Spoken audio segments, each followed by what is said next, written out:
Olá pessoal, tudo bem? Nós vamos resolver hoje os exercícios da atividade que nós propusemos. Então vamos colocar aqui para vocês, né? Nós colocamos aí a terceira atividade de espelhos planos. Vamos ler a primeira questão com relação às características das imagens formadas pela reflexão regular da luz por espelhos planos. Assinale a alternativa correta. Então a gente tem que lembrar um pouquinho da teoria, né, para poder ver qual dessas alternativas falam sobre as características das imagens nos espelhos planos. Então, olha as alternativas. Imagens formadas por espelhos podem ser projetadas, reais, invertidas. Né? Ele fala sobre imagens virtuais formadas atrás do espelho, virtuais enantiomórficos, e são imagens reais, portanto não podem ser projetadas. Mas vamos lembrar. Nós estudamos que se o objeto é real, a imagem é virtual. O que é uma imagem virtual? É uma imagem dentro do espelho, lembra que a gente falou isso? E se o objeto for virtual, a imagem será real. Tá? Então, uma imagem real é uma imagem projetada. É isso que a gente tem que lembrar. Imagem projetada numa tela, como no cinema a gente vê ali projetado no telão. Certo?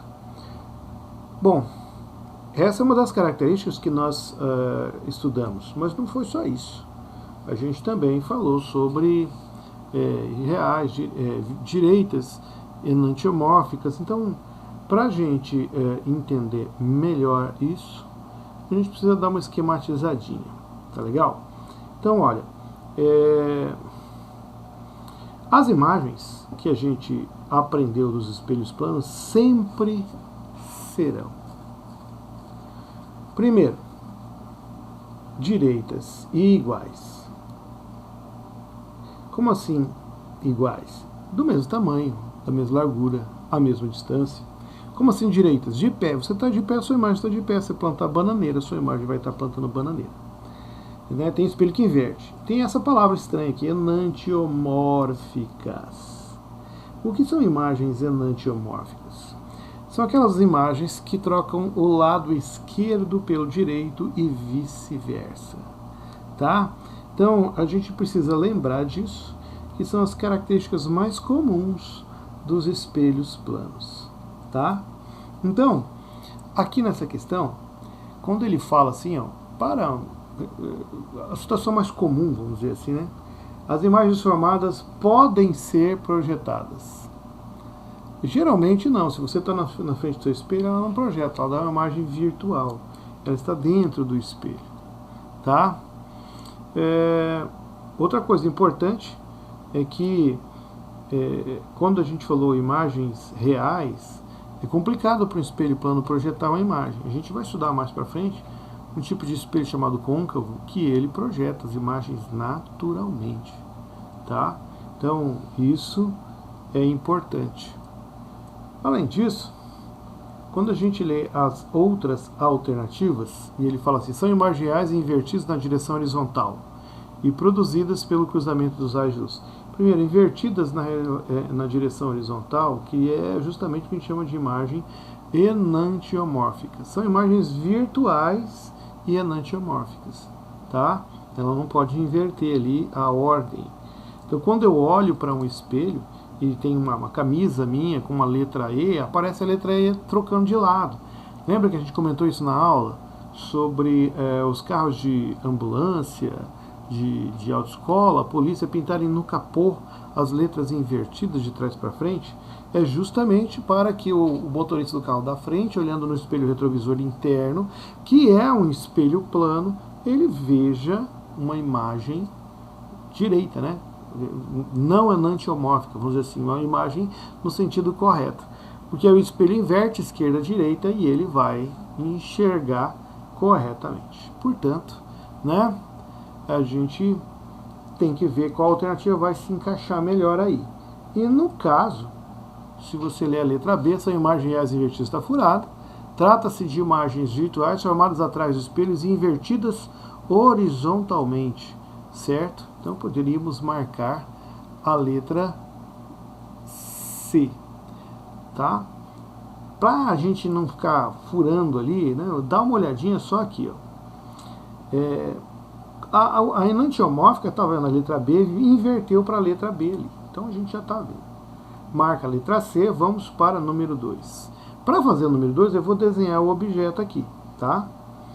Então, o objeto tem um espelho, eu vou pôr um bonequinho aqui na frente, ó, né? Olha lá, um homenzinho, tá? Esse é o meu objeto de azul, tá? Ele tem uma altura H, tá?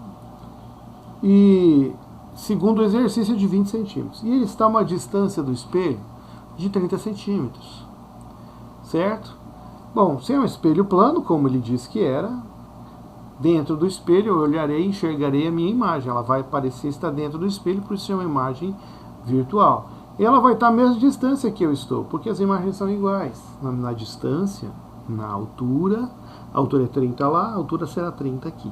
Então é um espelho que tem essas características, como a gente viu ali em cima de vermelho, tá vendo? Iguais e direitas. Bom, quando ele falou assim, a sinal alternativa que representa, respectivamente, a altura da imagem refletida e a distância, eu tenho que ter nessa ordem. A altura primeiro, a distância em segundo lugar. A altura mantém-se 20 e a distância será 30. Certo? Então ficou fácil de visualizar ali que a alternativa correta é a letra A. Certo? Então vamos para a questão número 3. Tá legal? Vamos ler com atenção o enunciado e separar os dados, como a gente sempre faz. Certo? Então, na questão número 3, ele fala assim, ó, 2 espelhos planos são alinhados de modo que as direções perpendiculares às suas superfícies refletoras formem um ângulo de 60 graus. Em outras palavras, ele está falando que o ângulo entre os 2 espelhos, que estão de pé, né, estão na vertical, é de 60 graus. Qual é o número de imagens formadas, conjugadas por estes espelhos? Então, a quantidade de imagens formadas vem de uma formulazinha. Então, vamos lembrar disso. A gente viu aí na outra aula que quando você faz o que a gente chama de associação de espelhos, isso vai me permitir calcular, através de uma formulazinha, o número de imagens. Então, faz de conta que eu tenho 2 espelhos, tá? E eu vou colocar uma vela aqui entre eles. Essa vela, ela vai refletir no espelho da direita, no espelho da esquerda, e os raios de luz refletidos vão rebater e formar mais uma imagem no espelho da direita, no espelho da esquerda, né? E assim sucessivamente. Bom, o ângulo entre os espelhos é fundamental, eu vou chamar de alfa, tá? O ângulo de abertura. E o número de imagens é igual a 360 graus sobre alfa menos 1. Tá? Esse menos 1 subtrai sempre, porque senão você acaba contando o próprio objeto. E esse alfa é o ângulo entre os espelhos medido em graus. E essa conta me dá o número de imagens para um objeto. E foi dado no exercício o ângulo de 60 graus. Se eu tenho um ângulo, o alfa é 60, eu acho o número de imagens. Se eu tiver o número de imagens, eu acho o ângulo alfa. Então, o alfa vale 60 e nós podemos substituir aqui na folha. Tá? Então, vai ficar, vamos lá? N igual a 360, isso da fórmula. Entre parênteses, dividido por 60, fecha parênteses, menos 1. Né? Você já pode cortar o zero. 36 por 6 dá 6, menos 1. Então o N vai dar 7. Neste caso eu enxergarei 7 imagens deste mesmo objeto. Desculpa, 5, né? Subtrai. 6 menos 1 e não 6 mais 1. 5 imagens. Vamos voltar lá na lista. Vamos dar uma olhadinha lá. E você vai ver que a gente vai marcar lá na lista. O 5 é a letra C. Tá certo? Lembre-se, se eu te dou o número de imagens, você acha o alfa. Se eu te dou o alfa, você pode achar o número de imagens. É só isolar o termo, tá? Então, é importante. Certo? Então, no nosso caso aqui, marque aí letra C. Tá ok? Vamos para a questão número 4. tá? E essa quarta questão fala-se de um homem que se aproxima de um espelho plano. E ele está a velocidade, deixa eu ajeitar aqui, de 2 metros por segundo. Olha a pergunta, ó. Assinale a alternativa que apresenta corretamente a velocidade relativa entre o homem e a imagem. A velocidade de aproximação do homem com a sua imagem refletida no espelho. Tá? Então é importante você ver que não pediu a velocidade de aproximação ao espelho, pediu a velocidade entre o espelho e a pessoa. Tá? Então mudou a pergunta, cuidado aí. Para a gente responder isso aí, a gente vai lembrar um pouquinho daquele conceito de colisões. Quando duas pessoas estão correndo, né, quando nós temos nas rodovias os acidentes de carro, um carro invade a outra pista, eles batem em direções contrárias. É uma situação que faz somar as velocidades. A pior colisão que existe é a frontal. Eu vou desenhar um espelho aqui e vamos imaginar a situação. Então, olha, colocar aquele bonequinho correndo na direção, ele é o nosso objeto, com 2 metros por segundo em direção ao espelho. Essa velocidade é em direção ao espelho que está parado. A imagem vai fazer o que o objeto faz. Então eu vou desenhar outro bonequinho aqui, esse bonequinho representa a imagem, e a velocidade que este bonequinho, que essa imagem de bonequinho se aproxima do espelho é a mesma que o objeto se aproxima do espelho, é 2. Mas a pergunta não foi em relação ao espelho. A pergunta foi qual a velocidade que o objeto se aproxima da sua imagem. Então aqui é de aproximação entre ambos, ao mesmo tempo eles estão se aproximando. Você vai acabar somando as velocidades. É o que a gente chama de velocidade relativa ou velocidade resultante também.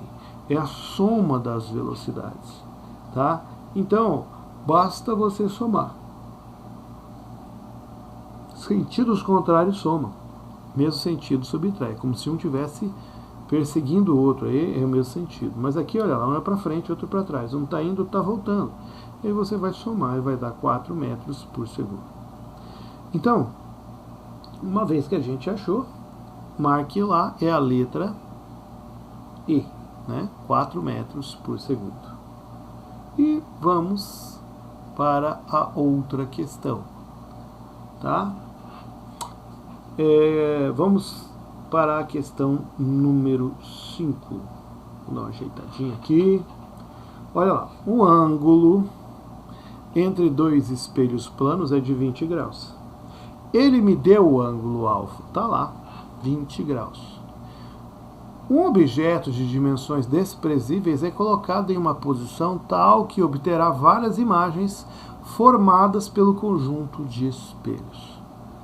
A quantidade de imagens formadas pela conjugação desses espelhos será igual a quanto? Então veja, ele quer a quantidade de imagens formadas, ele quer o N. E ele me forneceu o ângulo.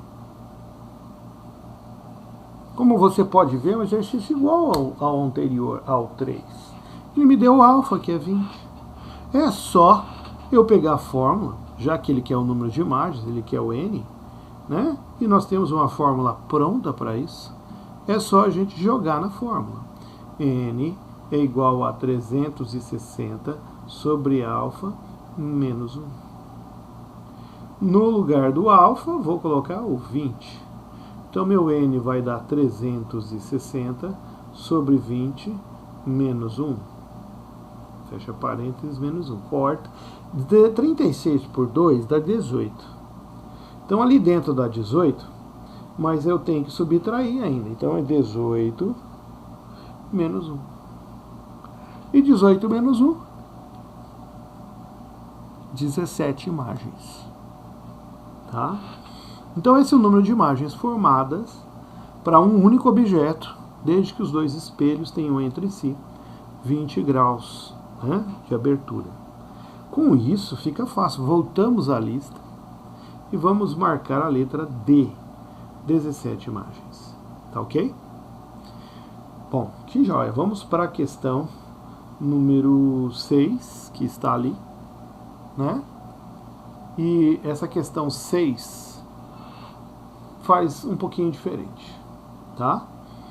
Então veja, se eu te dou o ângulo alfa, você faz a continha e acha o n. Uma coisa leva a outra. Se eu te der o n, você pode achar o alfa. Certo? É só não errar na matemática, você pode. E é o que acontece nessa questão. Né? Ele fala assim, ó, forma um ângulo x, o ângulo alfa é x. E sendo obtidas 7 imagens, ele te deu o ângulo alfa como x. Essa é a incógnita, é o que eu vou procurar. E ele falou sobre 7 imagens. Ele me deu um valor de 7 imagens. Tá? Então ele me deu o n. Se eu tenho n, eu posso achar o alfa. É só eu voltar na equação, substituir o n. Então vamos lá. Alfa igual a x, o n igual a 7 imagens. Pega a fórmula, n igual a 360 sobre alfa, fecha parênteses, menos 1. E no lugar do n, eu colocarei 7. Né? Opa, vamos colocar 7 igual a 360 sobre alfa, fecha parênteses, menos 1. O erro mais comum é o cara pegar o alfa ali e querer passar multiplicando. Não pode. Você não pode pegar esse alfa e passar para lá. Não pode. Ah, mas por quê, professor? Porque tem o menos 1 somando lá, cara, subtraindo. Então você tem o menos 1 fora do parênteses. Você tem que observar isso. Então a regra não permite você passar o alfa para o outro lado. O que eu vou fazer é passar o 1 somando, tá? Subtraindo, eu passo somando. 7 mais 1 igual a 360 sobre alfa. Aí sim, que fica 8 igual a 360 sobre alfa. O alfa vai subir, o 8 vai descer, vamos trocar de posição, um passa multiplicando, outro passa dividindo, o alfa é igual a 360 graus dividido por 8. Se você fizer essa continha, vai dar 45 graus. Então já tem um ângulo, posso voltar lá na nossa lista, né? Você viu? Né? Cuidado com esse erro matemático comum, do cara passar o alfa e deixar um lá. Isso não pode de jeito nenhum. Tem que passar o 1 somando, tá? Senão vai dar outro valor bem diferente. Tá? Essas contas aí vão ficar diferentes e você não vai chegar no resultado. No resto é simples, não tem muita complicação não. Voltando à lista, se você der uma olhadinha lá, tem que ser a letra E, certo? Marcamos. Vamos para a próxima questão, certo? Questão número 7. A questão número 7 é um verdadeiro ou falso, né? Porque você vai ver qual das 3 afirmações é verdadeira e depois ver qual alternativa corresponde a isso. Certo? Então vamos lá. Na reflexão regular, o ângulo de incidência é igual ao ângulo de reflexão. Isso é uma lei da reflexão. Você viu as leis da reflexão? É teoria pura. 2. Quanto mais próximo está um objeto de um espelho plano, mais distante será a sua imagem. Como? As imagens não são iguais e direitas? Se eu estou a 1 metro, a minha imagem vai parecer estar 1 metro dentro do espelho. Certo? Cuidado. Tá? Tá errado isso aí. A gente não vai poder marcar uma questão dessa. Elas têm mesma altura, mesma distância, são enantiomórficas, certo? Então, não é mais nem menos, é igual a distância. Ele fala que está mais distante estará a imagem. Está furado isso aí, né? Não é por aí. Bom, vamos ver a número 3. Ao olharmos no espelho retrovisor a placa de um carro, deixa eu marcar aqui, né? Só repara o seguinte, só de saber que a 2 era falta, a gente já tinha uma dica das respostas, né? Só 1. Fica só, a 3 é absurda, né? Está de ponta cabeça, não está. Então tem que ser a letra D mesmo, D de doido. Não tem sentido. Né? Ela não fica de ponta cabeça, ela é enantiomórfica, ela troca direita e esquerda. Tá? Então marque aí letra D, somente uma é correta, a 2 e a 3 são falsos. E a última é uma repetição do outro caso, ele te deu um número de imagens. Olha lá o número de imagens. 2 espelhos fornecem 11 imagens. Ele te deu o número N e ele quer o ângulo. É igual ao exercício 6. É muito parecido. Só que lá, em vez de chamar de ângulo X, ele pergunta qual é o ângulo e ele te deu N, que antes eram 7 imagens, agora são 11. Então vamos pegar, muito parecido, né? Fácil de resolver. O N igual a 11, o alfa eu quero determinar, formulazinha mesma de sempre, n igual a 360 graus sobre alfa entre parênteses menos 1. E o nosso n, você sabe que são 11 imagens, igual a 360 sobre alfa menos 1. Certo? Como você pode ver, passo 1 somando com 11 sobre alfa, vai ficar 12 igual a 360 sobre alfa, muito simples, né? E aí troca de lugar, né? Igualzinho o outro, ó. O alfa sobe, o 12 desce, você vai ter que o alfa é 360 sobre 12. E 360 sobre 12 vai dar 30 graus, certo? Portanto, você pode marcar 30 graus, letra C, aqui no na nossa lista ou apostila. Certo? Até mais, pessoal. Bons estudos. Vamos tentar fazer tudo que a gente colocou aí, revise, né? É importante, você viu eu fazer, você